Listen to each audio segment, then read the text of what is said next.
Luar biasa sekali ya. Kita kasih aplaus buat penyanyi-penyanyi kita.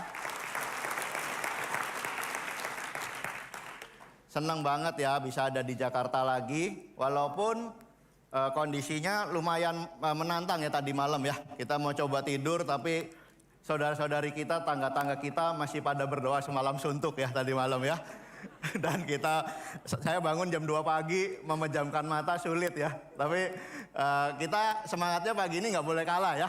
Mereka berdoa semalam suntuk, paling nggak kita di 2 jam ini bisa benar-benar memuliakan Tuhan bersama-sama. Amin. Ya, saya membawakan satu pesan yaitu undivided heart ya. Tapi sebelumnya saya membawakan satu salam ya dari jemaat kita di Bandung ya, dan bahkan beberapa dari Andalas bisa ada di sini bersama dengan kita. Saya mau kita sambut sama-sama saudara Alex ya dari Bandung. Bangkit berdiri dong biar kenal semua ya. Yang berikutnya ada Reinhard dan Erik dari jemaat kita di Lampung. Nah ini ada di sini. Oke, yang lain yang belum disambut, sorry kalau kelewatan ya. Tapi kita mau menyambut kita semua dan mengasihi satu sama lain di dalam Tuhan. Sebelum kita mendengar firman Tuhan, mari kita mulai dengan berdoa bersama-sama. Tuhan Bapa di surga, kami sangat bersyukur Tuhan. Kami sangat memuji Tuhan karena kebesaran Tuhan. Dan bahkan bisa melihat persekutuan yang indah, puji-pujian yang indah. Bisa melihat tubuh fisik kami yang sehat Tuhan melangkah ke dalam rumah-Mu. Bisa menunjukkan kasih kepada satu sama lain. Bisa mendengarkan firman Kau dengan free. Tidak terbatas, kapan saja Tuhan. Itu adalah kasih karunia yang besar bagi kami Tuhan. Pada saat ini Tuhan kami berdoa Tuhan agar Kau mencurahkan, mengaruniakan kepada kami hati yang tidak terbagi Bapa. Undivided heart Bapa. Sehingga sebagai murid-Mu kami bisa bersuka cita, kami bisa tahu Tuhan tujuan yang jelas, kami bisa terus bertumbuh dan merasakan berkat Kau yang luar biasa Bapa. Terima kasih Tuhan buat kesempatan pada minggu pagi hari ini untuk mendengarkan firman Kau. Biarlah Kau berbicara melalui hamba-Mu dan juga menyentuh Tuhan, melembutkan hati setiap kita di sini agar firman yang berkuasa Tuhan dalam hidup kita sekarang dan selama-lamanya. Dalam nama Tuhan Yesus kami berdoa, amin. Amin. Oke, minggu lalu kita udah dengarkan khotbah pertama ya tentang undivided heart ya. Dan ayatnya itu adalah dari kitab Yeskiel ya. Jadi bahasa Inggrisnya I will give them undivided heart ya. Tapi kalau di bahasa Indonesianya itu agak sedikit berbeda ya. Kita akan lihat di Yeskiel juga, aku akan memberikan kepada mereka hati yang lain. Saya nggak ngerti ya kenapa undivided heart diterjemahkan menjadi hati yang lain ya. Tapi nggak apa-apa, maksudnya yang lain mungkin adalah hati yang berbeda dari sebelum kita mengikut Tuhan. Ya, hati yang diperbarui senantiasa. Dan bukan hanya itu, ada roh yang baru dalam batin mereka. Dan Tuhan akan menjauhkan hati yang keras daripada kita semua di sini. Siapa di sini yang pengen punya hati yang tidak bercabang, lembut ya? Benar-benar bisa ngikut Tuhan dengan dalam, rohnya diperbarui, dijauhkan dari hati yang keras ya, seperti bangsa Israel pada waktu itu. Pasti kita rindu ya punya hati seperti itu ya. Kalau enggak, kehidupan Kristen kita akan menjadi kehidupan yang sangat hampa, kehidupan yang rutinitas, kehidupan yang senantiasa kita ada di sini tapi hati kita di tempat yang lain. Dan kita tidak punya tujuan yang jelas di dalam Tuhan ya. Jadi ayat ini adalah ayat yang sangat bagus. Nah, kenapa sih kita tuh perlu punya undivided heart? Hari ini banyak orang Kristen menjadikan kekristenan dia, spirituality dia. Banyak orang Kristen menjadikan kehidupan rohaninya itu hanya sebagai sebuah alternatif. Ya. Saya agamanya Kristen, pokoknya tugas saya di dunia ini adalah pekerjaan saya. Fokus saya itu, jangan diganggu. Ya, tapi karena saya beragama Kristen ya udah deh, saya adalah waktu sedikit membaca firman. Ya, karena saya beragama Kristen ya hari Minggu saya harus dong datang ke gereja, masa enggak? Ya, banyak orang menjadikan kehidupan rohaninya itu bukan sesuatu yang menjadi fokus dalam hidupnya. Tetapi menjadikan kehidupan rohaninya sebagai alternatif. Dan ini yang menjadikan Tuhan perlu memberikan hati yang baru kepada kita. Yaitu hati yang tidak bercabang, hati yang tidak terbagi, yaitu undivided heart itu. Yang kita akan belajar selama 1 bulan ini, dan semoga setelah 1 bulan ini kita akan jadi jemaat Tuhan yang sungguh-sungguh mantap, tahu arah dan tujuan kita, berjalan dalam rel yang tepat ya, dengan hati yang tidak bercabang kepada Tuhan. Amin. Di kitab Yakobus dikatakan, ketika kita kekurangan iman, ketika hati kita bercabang, dikatakan demikian. Hendaklah kita memintanya dalam iman dan sama sekali jangan bimbang. Orang bimbang ngerti ya, goyang ya. Hatinya tidak tetap ya, terbagi. Sebab orang yang bimbang sama dengan gelombang laut yang diombang-ambingkan kian kemari oleh angin. Bulan lalu kita ada kesempatan pergi ke sebuah pulau ya bersama beberapa orang.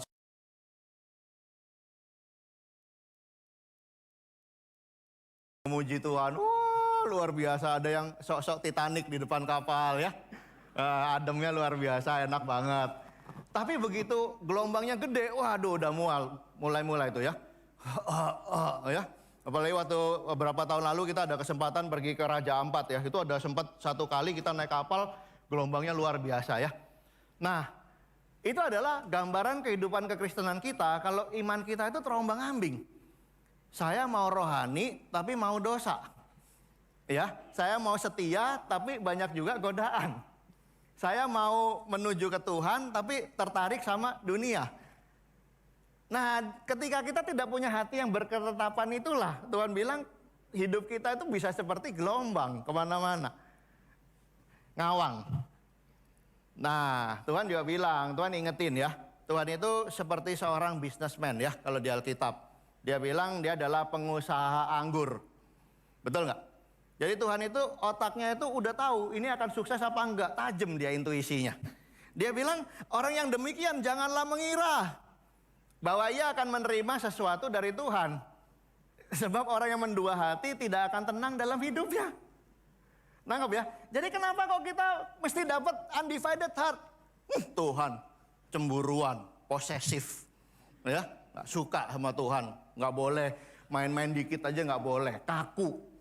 Nah, Tuhan itu seperti orang mau bisnis ya. Di tengah-tengah pandemi pasti kita banyak yang mau set up bisnis yang baru, betul nggak? Nah, kita bilang sama siapa? Penasihat kita mungkin. Bro, kalau bikin bisnis kayak gini gimana? Langsung brother yang sangat expert itu kasih tahu, nggak akan jalan. Ya, mendingan kamu begini, ini akan sukses. Nah, kenapa Tuhan bilang kamu perlu punya undivided heart? Kenapa? Karena dengan kerohanian yang bercabang, dengan fokus yang bercabang, dengan jalan kanan kiri nembus garis masuk lagi, gak akan sukses. Dia udah bilang percuma. You datang tiap minggu ke gereja, berjuang bertahun-tahun, berpuluh-puluh tahun, tapi kalau dengan hati yang tidak menyatu, ya, hati yang bercabang, gak akan sukses. Nah, di sini ada orang yang bilang, waduh, janganlah mengira akan menerima sesuatu dari Tuhan. Sebenarnya kita harus melihatnya dari sisi kebalikannya ya. Tuhan itu pengen anak-anaknya sukses. Tuhan sayang, ini saya napasnya terbatas ya, kalau enggak bisa panjang banget ya. Sayang banget sama setiap kita dan nggak mau kita tuh mengambil keputusan menjadi seorang pengikut Kristus, tapi nggak dapat apa-apa. Tapi nggak ada pertumbuhan, tapi hatinya bercabang. Tuhan nggak mau. Tuhan tuh mau kita sukses. Ya, pernikahan bagus, apalagi parenting bagus, keluarga mantap. Pengertian akan Tuhan tumbuh, apalagi menjadi dampak yang luar biasa, menjadi berkat. Ya, seperti Pak Muksin berkhotbah minggu lalu di Bandung, garam dan terang dunia, itu yang Tuhan mau. Tuhan nggak mau anak-anaknya gagal. Tuhan nggak mau anak-anak itu datang ke Tuhan cuma rutinitas. Tapi Tuhan mau kita menjadi orang yang sukses dan berhasil. Terutama dalam langkah hidup kita mengikuti teladan Dia. Amin.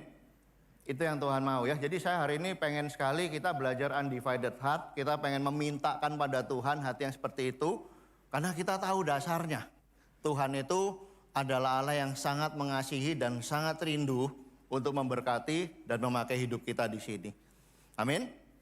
Nah, minggu lalu Pak Budi berkhotbah 3R ya. Saya cari yang hurufnya sama nggak dapat ya. Kalau Bro Budi itu nggak tahu kenapa dia ada karunia menyamakan huruf ya. Saya baca di Alkitab rupanya ada karunia itu ya. Ya, jadi dia bilang remove yang lama, replace dengan yang baru dan reconnect lebih dalam ya dengan firman Tuhan. Nah, hari ini saya berdasarkan khotbah itu saya ingin membagikan praktikal ya yang kita bisa lakukan secara praktis ya. untuk bisa mendapatkan hati yang tidak bercabang, yaitu undivided heart di dalam hidup kita. Yang pertama, saudara-saudari yang kasih Tuhan, selalu melakukan apapun kalau kita mau sukses, kita harus tahu tujuan yang sangat jelas. Ya, tanpa tujuan yang sangat jelas, Anda tidak akan bisa berhasil dalam hal apapun. Sekali lagi ya, saya mau katakan, tanpa tujuan yang jelas, Anda tidak akan bisa berhasil dalam hal apapun. Single, Anda mau menikah sama siapa? Nggak tahu. Sama siapa? Nggak tahu. Kamu suka sama siapa? Nggak tahu. Ya, tiap hari kamu isi hidup kamu dengan apa? Nggak tahu bro, apa aja yang masuk bebas. Kadang Alkitab, kadang nggak bisa. Ya, kita harus tahu tujuannya dulu yang jelas supaya kita tahu arahnya dan kita tidak bercabang. Coba sekarang kita rencanakan liburan sama-sama. Ayo kita liburan ke Jawa. Jawa mana? Jawa Tengah, Jawa Barat, Jawa Timur. Nggak tahu, lihat aja nanti. Ya kan, itu berantakan semua, 5 mobil berantakan semua. Nangkap ya? Jadi kita mesti mulai dengan tujuan dulu dalam hati kita. Apa tujuannya? Ya, tidak terbagi kemana gitu loh. Ya, dan ini dikatakan bahwa Tuhan itu punya tujuan. Di Yeskiel 11 lagi ya, karena saat teduh kita dari buku Yeskiel. Aku akan memberikan mereka hati yang lain. Nah, nangkap ya? Hati yang lain itu bahasa terjemahannya undivided heart ya. Dan roh yang baru di dalam batin mereka. Juga aku akan menjauhkan dari tubuh mereka hati yang keras dan memberikan mereka hati yang taat. Ini pengulangan ya. Saya melihat kalau nggak salah di buku Yeskiel keseluruhan, kata-kata ini, paragraf ini terulang 4-5 kali.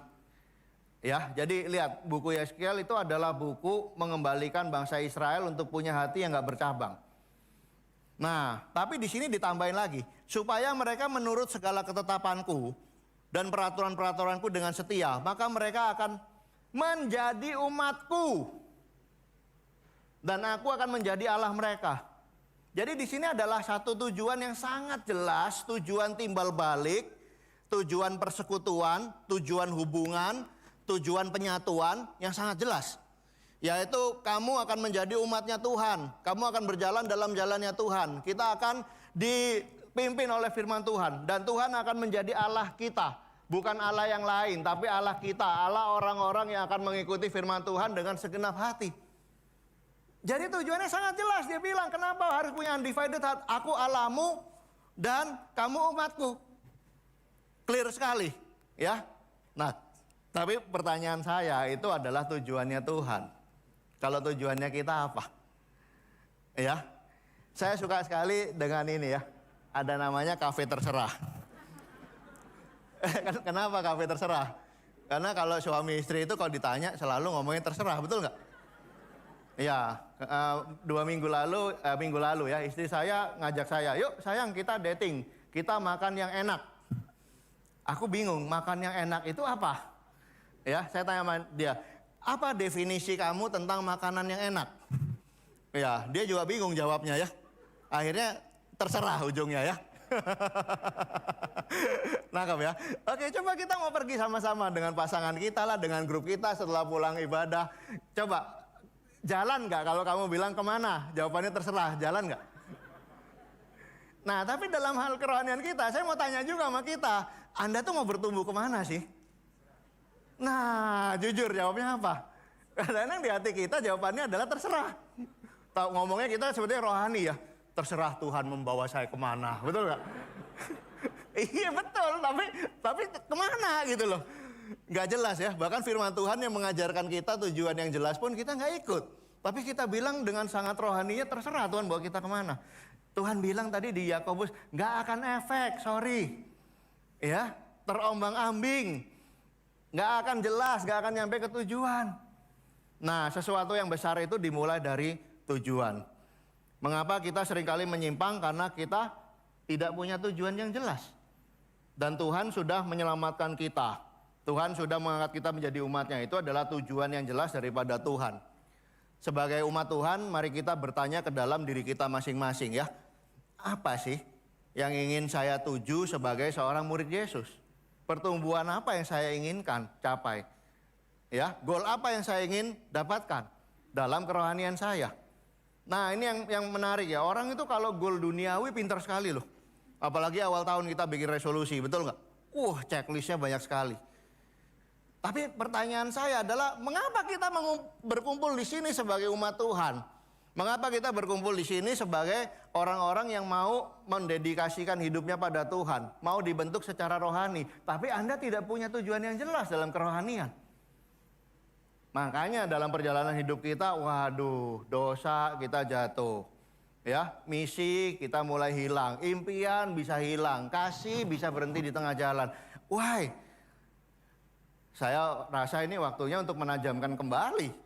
Kita punya tujuan ya, sebagai murid-murid Yesus yang punya undivided heart. Ini mungkin cuman berapa contoh ya, tujuan rohani yang bisa membantu kita untuk lebih fokus di dalam Tuhan. Saya ingin mengerti firman Tuhan dengan lebih dalam. Ya, pasti dengan praktikalnya ya, saya akan membaca sekian ayat dari buku ini dan ini. Kita harus punya tujuan rohani untuk mengenal Tuhan. Apalagi menjadi orang yang berubah dalam karakter. Di Bandung banyak orang harus berubah dalam karakter berani. Karena orang Bandung, ya oke, sip ya. Bisa, tiasa mang, tiasa gitu kan. Iya, tapi benar-benar harus berani. Apalagi, mungkin ada dari kita yang perlu belajar namanya kerendahan hati. Sensitif. Ya, saya bimbing banyak orang untuk menjadi sensitif. Kenapa saya bisa bimbing orang menjadi sensitif? Karena saya aslinya nggak sensitif juga. Ya, harus belajar untuk bisa mengerti hatinya orang. Ini adalah karakter Tuhan. Ingat ya, Tuhan waktu ada orang-orang kelaparan, muridnya suruh orang pulang aja. Tapi Yesus, jangan. Kamu kasih pulang, mereka mati bergelimpangan di jalan. Ini hati Yesus ya. Dia sampai pikirin orang harus nyampe rumah, orang perutnya harus kenyang, ya, orang harus bisa berhasil dan lain sebagainya. Apalagi mungkin tujuan rohaninya. Bro, saya tidak mau hanya menjadi seorang member dalam Tuhan, tapi saya mau menjadi seorang pengaruh. Saya mau berpengaruh, saya mau ada orang yang saya bisa bawa kepada Tuhan. Itu tujuan rohani. Kalau kita nggak pernah punya tujuan itu, mungkin bertahun-tahun kita sebagai murid Yesus, kita tidak pernah merasakan yang namanya berbuah. Ya, apalagi tujuan rohaninya. Saya mau menjadi orang yang berdewasa dan bisa membimbing secara rohani. Saya pengen berani bersaksi tentang kasih Tuhan. Saya pengen punya pengertian ya, bahwa ujian dalam hidup saya sekarang, pandemi, bisnis saya yang sulit, masalah di konflik dan lain sebagainya, itu adalah pengertian bahwa Tuhan sedang membentuk dan mendewasakan saya. Coba tanya ke dalam diri kita masing-masing ya. Apakah hari ini Anda atau saya juga kehilangan tujuan kita sebagai seorang murid Yesus? Sehingga hati kita udah gak benar-benar bulat lagi sama Tuhan. Mungkin kita datang masih ya, tubuh kita, tapi tujuan kita, hati kita, pikiran kita udah ngawang semua. Mari saudara-saudaranya kasih Tuhan, hari ini nanti pulang kita ambil waktu sama-sama ya. Kita doakan, Tuhan saya mau refocus lagi. Saya mau ambil lagi tujuan saya sebagai murid Yesus apa. Saya mau kembalikan lagi tujuan yang jelas supaya hati saya tidak bercabang dan saya menjadi murid yang berkenan kepada Tuhan dan yang pasti Tuhan akan memberkati kita semua. Amin. Ini ada satu quotes ya dari Joe Vitale ya. Ini seorang penulis. Dia bilang, a goal should scare you a little and excite you a lot. Jadi bikin goal itu jangan yang gampang-gampang ya. Bikin goal itu harus yang memberikan kita rasa takut sedikit. Ya. Tapi karena kita takut-takut dikit, semeriwing-semeriwing gitu, kita semangat ya untuk ngejarnya ya. Ya, kalau dalam hidup saya banyak goal yang rasa takutnya bukan sedikit, tapi banyak rasa takutnya ya. Ya, tapi itu adalah yang membuat hidup Kristen kita terus bertumbuh. Bahwa kita memikirkan sebuah goal yang bisa membuat kita mikirin aja udah takut. Ya, kalau hidup kita seperti sesuatu yang sangat aman, berarti kita tidak dalam trek pertumbuhan di dalam Tuhan ya. Mari kita pulang dan kita berpikir tentang goal kita dengan lebih dalam. Amin semuanya. Nah, poin saya yang kedua, untuk punya undivided heart itu kita perlu memulainya dengan doa. Ya, ini bukan doa makan, doa tidur, doa bangun tidur ya. Tapi bagaimana cara kita berdoa. Di Mazmur 86 ayat 11. Ini Daud ya. Dia bilang, tunjukkanlah kepadaku jalanmu ya Tuhan, supaya aku hidup menurut kebenaran-Mu. Bulatkan hatiku, undivided heart, untuk takut akan nama-Mu. Ya, di bahasa Inggrisnya, give me an undivided heart. Sekali lagi seperti itu. Jadi siapa ini berdoa? Daud. Daud itu siapa sih? Siapa Daud? Ini ada satu ayat ya di Acts ya, di kitab Kisah Para Rasul. Dan waktu Daud itu memenggal kepalanya ya, kepala Goliat, Tuhan sendiri yang berkata, Tuhan sendiri yang melegitimasi bahwa Daud anak Isai adalah a man after my own heart. Orang yang hatinya seperti saya, itu dilegitimasi sama Tuhan. Ya, kadang-kadang kita dilegitimasi sama teman kita aja semangat, betul nggak? Iya, mungkin ada berapa yang saya belum kenal, tadi ada yang dikenalin sama saya, terus temennya bilang begini, atau saudara bilang begini, bro ini awesome sekali, gimana perasaan kita? Wah, beda ya. Wah, semangat ya. Padahal cuman teman kita yang ngomong. Tapi waktu itu Daud itu di Alkitab, di seluruh dunia, di seluruh universe sudah dikatakan bahwa dia adalah man after God's own heart. Gila nggak? Ya, seperti Yesus ya, waktu dia dibaptis keluar dari air, langsung kedengaran suara, inilah anakku yang kukasihi. Itu legitimasi yang sangat luar biasa. Ya, dari Tuhan loh, dia dapat man after God's own heart. Maksudnya, ya udahlah, tidak ada saingannya, tidak ada kompetitornya ya. Di dalam seluruh Injil atau Alkitab itu, dia adalah orang yang paling mendekati hatinya Tuhan. Nah, kalau kita udah diakui sama Tuhan kayak gitu, gimana perasaan kita? Jalan aja beda, betul nggak? Ya, kita ngelihat brother sister yang lain, bukan Tuhan punya hati. Ya, beda ya. Iya. Tapi ini orang yang diakui Tuhan loh. Dia sendiri perlu berdoa. Kaget aku ya. Ya, jadi dia bilang, tunjukkanlah kepadaku jalanmu supaya aku punya undivided heart. Jadi Daud aja yang dilegitimasi sama Tuhan, dia perlu berdoa untuk punya hati yang menyimpang. Punya hati yang tidak menyimpang. Nah, doa itu adalah sesuatu yang sangat penting ya. Doa itu menunjukkan hal yang paling kita ingini. Oke, brother sister, apa yang kita doakan tadi pagi? Coba, ya. Apa yang kita doakan secara fokus seminggu ini? Ya, nah itu adalah sesuatu yang paling kita ingini, betul nggak? Nah, seringkali kalau saya survei, orang itu doanya buat apa? Zaman sekarang ya, kesehatan. Itu top survei ya. Kita bikin family 100 nanti ya. Kesehatan pasti, apa lagi? Wah, lagi pandemi banyak yang worry, betul nggak? Kita doa tentang pekerjaan, tentang bisnis, tentang bisa closing, betul nggak? Bagus nggak? Ya bagus, kalau nggak keluarga kita mau makan apa? Masa depan kita bagaimana? Bagus, terus doakan itu, nggak apa-apa. Ya, tapi ada satu hal yang menunjukkan hati kita. Apakah kerohanian adalah sesuatu yang masih kita kejar hari ini? Kalau doa kita semuanya bicara tentang hal-hal duniawi. Ya, apakah kerohanian itu adalah sesuatu yang masih kita kejar? Dan itu adalah ditunjukkan melalui doa kita. Apa sih yang kita doakan? Pernah nggak kita doa, Tuhan saya pengen bertumbuh. Tuhan tolong grup saya berbuah. Tuhan saya pengen kenal Tuhan. Kok baca Alkitab nggak ngerti-ngerti. Tuhan tolong tunjukkan jalanmu kepada saya. Ini yang harus kita miliki, brother sister ya, saudara-saudari sekalian.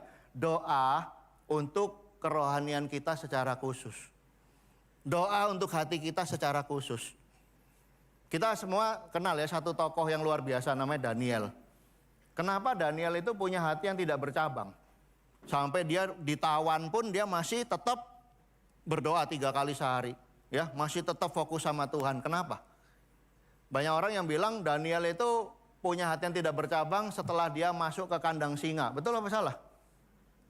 Di kandang singa ada hal rohani apa? Ya, yang ada adalah singa-singa aja. Tapi saya sangat percaya ada satu buku menceritakan bahwa si Daniel itu kenapa bisa hatinya tidak tergoyahkan? Karena dia berdoa sehari 3 kali untuk kerohanian dia. 3 kali sehari untuk kerohanian dia. Saya tertusuk. Saya kalau lagi sibuk paling saya doa 1 hari 1 kali. Ya, dan doa kerohanian itu nggak bisa 1 kali, saudara-saudari. Setiap kali kita di jalanan ya, kita lihat orang nyerempet. Psst, dalam hati kita apa? Maksudnya disensor ya. Habis itu Anda doa nggak? Tuhan, hatiku kacau. Ya, kita lagi capek, lagi gak sabar, anak kita minta sesuatu, istri kita minta sesuatu. Kita, kenapa sih gak urus sendiri? Gitu aja gak bisa, payah loh. Kita merendahkan orang. Kita doa nggak? Ya, sering kali kita miss untuk berdoa tentang hati kita. Itu yang membuat kita hatinya bercabang. Ya, kalau kita doa untuk pertumbuhan kita, Tuhan aku pengen banget, Tuhan aku pengen kejar ini. Ya, tujuan-tujuan rohani tadi kita doakan satu demi satu secara konsisten. Anda akan punya hati yang tidak bercabang.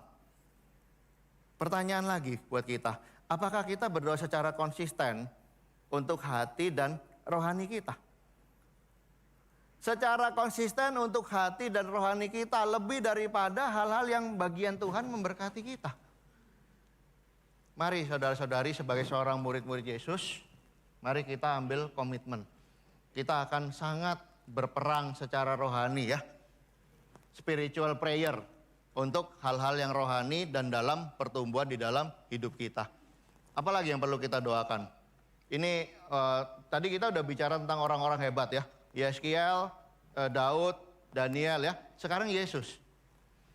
Di Matius 26 Yesus bilang, berjaga-jagalah dan berdoalah supaya kamu jangan jatuh ke dalam pencobaan. Roh memang penurut tapi daging lemah. Siapa di sini yang dagingnya lemah? Semua dagingnya lemah, betul gak? Iya, tapi kalau dagingnya lemah kita nggak doa, kita nggak fight. Kita cuma bilang apa? Ya inilah manusia penuh cacat celah. Ya, penuh kelemahan. Bukan itu isunya. Kita perlu fight. Supaya kita tidak bercabang dan tidak tergeser oleh keduniawian. Itu yang dilakukan oleh Yesus ya. Jadi doa untuk kerohanian itu membuat kita tidak jatuh dalam percobaan. Membuat rohani kita bertumbuh. Ya, sekali lagi berapa sering kita berdoa untuk hati dan kerohanian kita. Terlebih lagi tentang misi di dalam kehidupan kita. Ya, brother sister yang mungkin sudah hilang hati seperti ini, mari kita kembalikan lagi. Ya, pandemi sudah berakhir, puji Tuhan, sudah lewat semuanya, udah sehat, nggak tahu lagi ada isu-isu lagi, nggak apa-apa ya. God is in control ke depan. Tapi jangan sampai kerohanian kita ketinggalan. Ya, mari kita kembali fokus, ambil tujuan dan juga kita bisa mendoakan untuk hati kita dan kerohanian kita. Nah, yang ketiga, setelah kita bertujuan, amin, awesome ya. Setelah kita mendoakan, amin. Tapi kalau nggak jalan, nggak ada gunanya juga. Ya, ada kita doa, Tuhan, saya tahun ini mau punya jodoh yang takut akan Tuhan. Oke, ayo bro, kita fellowship sama brother sister yang lain. Oh, nggak ada waktu bro. Saya bisa, itu nggak usah Tuhan yang ngomong, saya akan mewakili Tuhan. Nggak akan jalan. Ya, bilang mau bertumbuh kayak, mau kenal Tuhan kayak, baca Alkitab enggak, berteman sama orang enggak. Saya bilang sama kamu nggak usah Tuhan ya, saya mewakili Tuhan, nggak akan jalan. Ya, nomor satu adalah ketika kita bertujuan, berdoa, kita perlu berjalan. Di Yeskiel lagi ya, 36.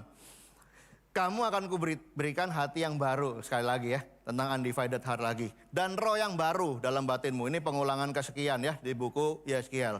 Dan aku akan menjauhkan dari tubuhmu hati yang keras. Dan kuberikan kepadamu hati yang taat, sekali lagi. Nah, rohku akan kuberikan diam dalam batinmu dan aku akan membuat kamu hidup.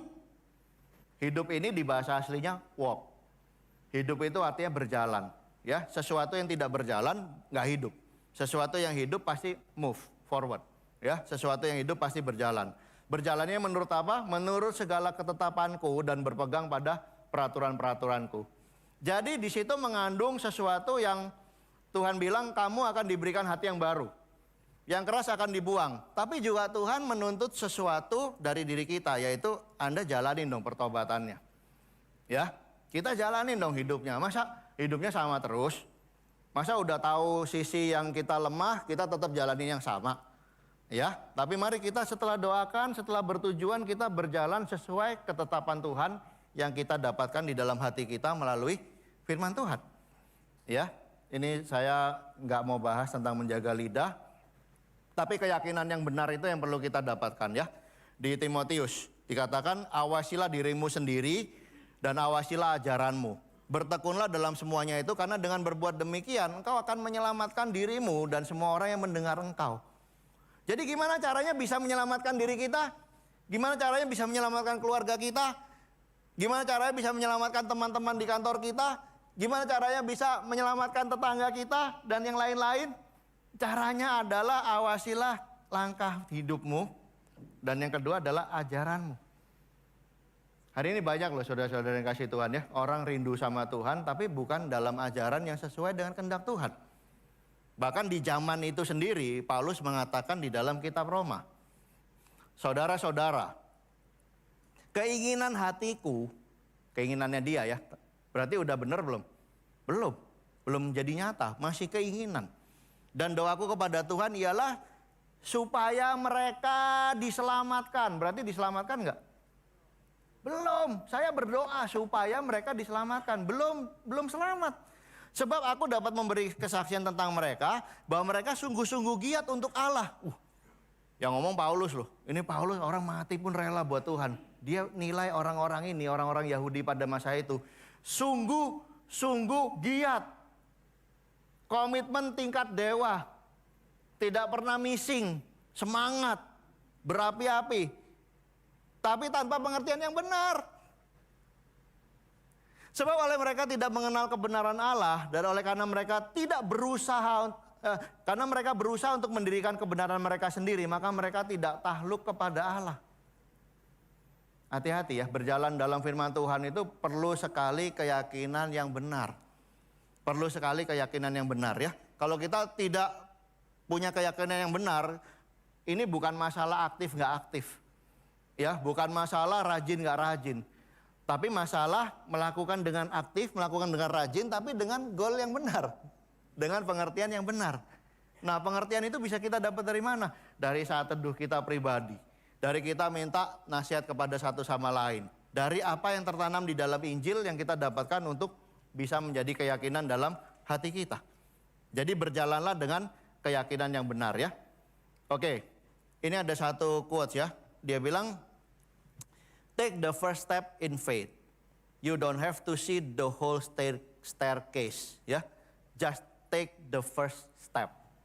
Wah, ini yang ngomong adalah Martin Luther King. Nah, kalau kita berjalan, kita maunya lihatnya apa? Kita nggak mau jalannya, betul nggak? Kita maunya tujuannya apa? Ya bagus juga, tapi kadang-kadang kita nggak bisa lihat tujuannya. Ya, jalanin aja apa yang Anda yakini di dalam firman Tuhan. Dan nanti Tuhan akan memberikan buah yang luar biasa ya. Semakin kita jalan, hati kita akan semakin murni, akan semakin tulus, akan semakin tidak bercabang, akan disempurnakan oleh karya Tuhan yang agung di dalam kehidupan kita. Amin. Dia bilang begini ya, ketika kita melangkah. Janganlah kita jemu-jemu berbuat baik, karena apabila sudah datang waktunya, kita akan menuai. Biasakan diri Anda melakukan hal yang rohani, hatimu akan semakin baik, kamu akan menuai. Ya, lakukan hal yang benar secara konsisten dengan motivasi yang benar. Tuhan akan membuat kita berbuah. Apabila kita tidak menjadi lemah. Jadi berjalan dalam Tuhan itu artinya kita punya kebenaran yang sesuai firman Tuhan, betul ya. Tapi kita bicara tentang terus menabur. Hasilnya kelihatan nggak? Belum. Hasilnya kelihatan nggak? Belum. Ya, walaupun kelihatannya bertahun-tahun belum ada hasil, tapi dengan tujuan yang tepat, dengan firman Tuhan yang tepat, sebenarnya kita bukan bilang nggak ada hasil. Kitanya sendiri menjadi orang yang diubahkan waktu demi waktu. Saya 24 tahun ya menjadi murid Yesus ya. Sering dalam hidup saya nggak tahu ujungnya apa ini. Ya, apa yang saya cita-citakan pun mungkin nggak tercapai. Tapi tanpa sadar Tuhan itu mengubahkan. Ya, kalau saya tanya istri saya gimana hidup saya, rohani saya, Tuhan banyak mengubahkan. Tuhan banyak mengubahkan ya. Banyak orang yang kasih kesaksian, dulu kamu tuh begini loh. Sekarang sama. Sama, tapi ada perubahan sedikit. Nah itu namanya udah Tuhan memberkati, betul nggak? Ya jalan aja terus. Kita menabur dan menyiram, Tuhan yang memberi pertumbuhan. Ini yang saya pengen kesaksian ya kepada kita semua. Perjalanan hidup Kristen itu bukan seperti mendapatkan goal secara cepat. Ya, bukan membuktikan bahwa kita mampu.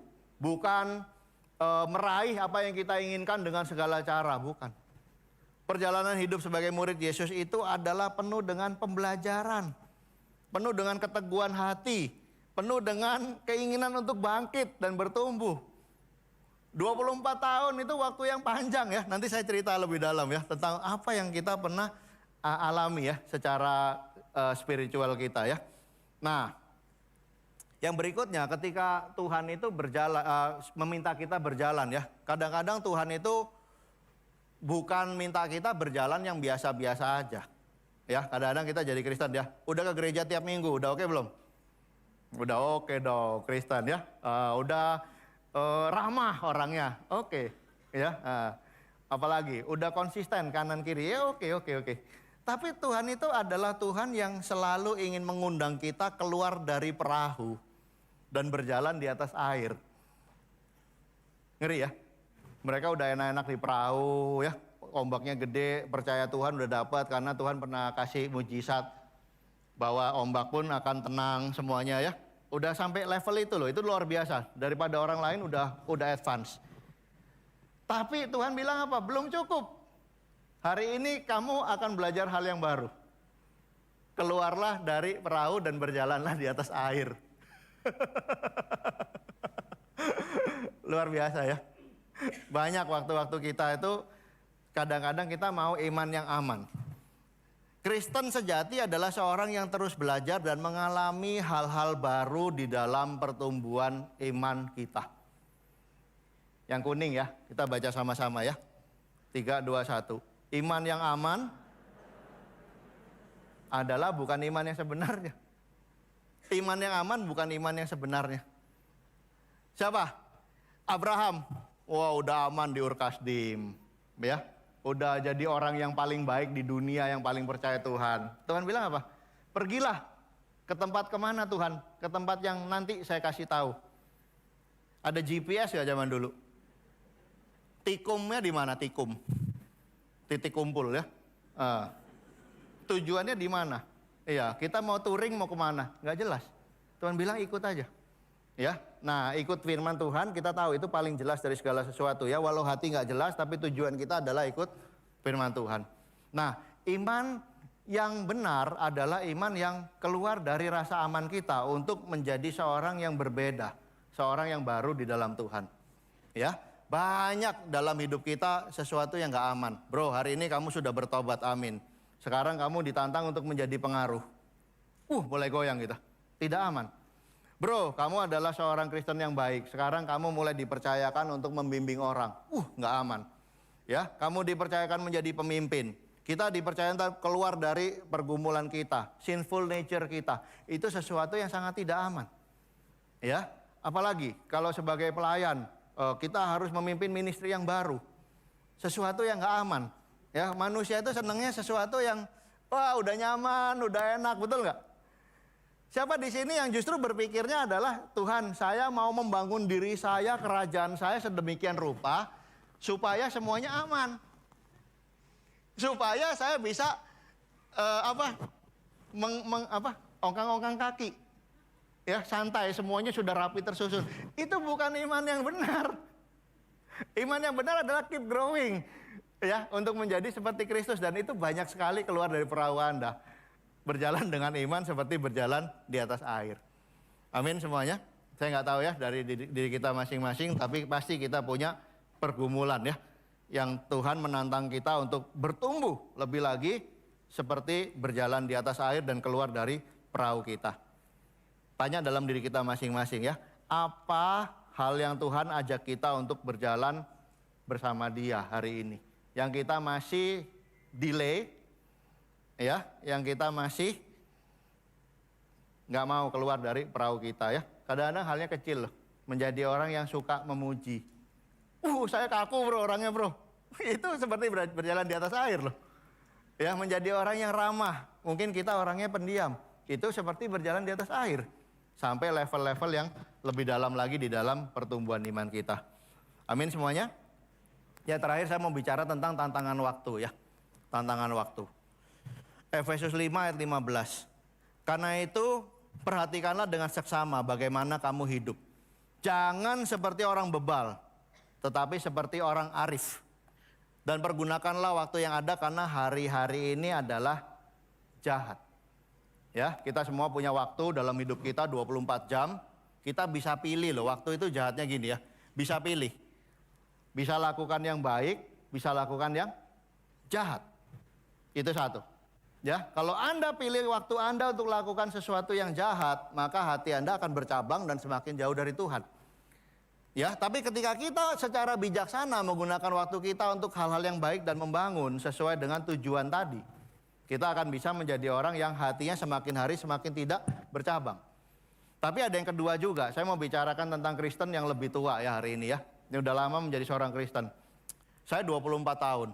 Mungkin kalau kita dipanggil menjadi seorang Kristen dalam hidup kita itu, kita mungkin harus berjalan sekitar 20 sampai 40, mungkin ada yang 50 tahun. Mungkin kalau kita dipanggil masih remaja itu perjalanannya lebih panjang lagi. Ya.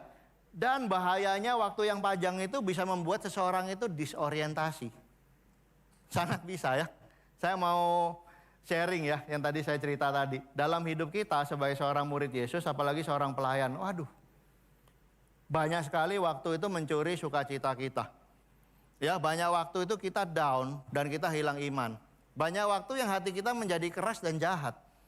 Banyak waktu yang hati kita menjadi sombong. Banyak waktu yang saya sendiri sama istri saya udah mau berhenti dalam melayani Tuhan. Ya, kadang-kadang ada waktu yang kita udah dishearten ya. Mendorong ministry itu seperti mendorong sapi gerobak dengan roda yang bukan bulat tapi roda yang kotak. Kadang-kadang kita udah duduk, ngapain sih kita lakukan ini? Pernah nggak kita melakukan hidup Kristen kita dan kita bilang, what the hell am I doing here? Gue ngapain sih sekarang ini? Nah ini bahayanya waktu ya. Di dalam waktu-waktu itulah kita perlu punya peperangan. Ya, kita perlu menguatkan diri kita, menguatkan satu sama lain, memberikan pengharapan, bangkit kembali. Ya, waktu itu jahat, saudara-saudari ya. Dan banyak orang terhilang bukan karena dia hatinya jahat, mau melakukan kejahatan dan lain sebagainya ya. Tapi dia bisa terhilang karena waktu. Ya, dan saya berharap untuk kita hari ini, kita dalam perjalanan jangka panjang, mari kita bisa mengisi waktu kita satu dengan pilihan yang baik. Yang kedua, ketika kita down, kita kembali pada tujuan kita ya. Hari ini saya nggak tahu kondisi rohani kita masing-masing, tapi ketika Tuhan menantang kita berjalan di dalam kebenarannya, ya untuk punya hati yang tidak bercabang, mari kita bangkit kembali. Kita punya hati yang mengikuti firman Tuhan dan kita mau berjalan sesuai firman Tuhan. Kalau kita dalam kondisi yang low, mari kita kuatkan hati kita, mengambil sebuah keputusan ya, bahwa saya akan melanjutkan peperangan ini, saya nggak akan berhenti di sini. Saya akan berjalan lebih lagi untuk mengikuti Tuhan. Dan saya percaya Tuhan akan mengaruniakan pada saya hati yang tidak terbagi. Amin. Itu aja pelajaran yang saya bagikan pada kita pada minggu pagi hari ini. Semoga membantu kita untuk bisa punya hati yang tidak bercabang di dalam Tuhan. Amin. Mari kita berdoa. Bapa Tuhan di surga, kami hari ini belajar Tuhan tentang berapa contoh di dalam kehidupan iman orang-orang yang Kau pilih di dalam firman-Mu Tuhan. Kita bisa lihat hidup daripada Yeskiel, Daniel, Daud, bahkan Yesus sendiri Tuhan. Yang untuk mereka bisa punya hati yang tidak bercabang itu mereka melakukan banyak sekali hal Tuhan dalam hidupnya Bapa. Hari ini kita belajar 3 hal Tuhan. Bahwa kita perlu punya tujuan yang sama seperti Engkau Tuhan.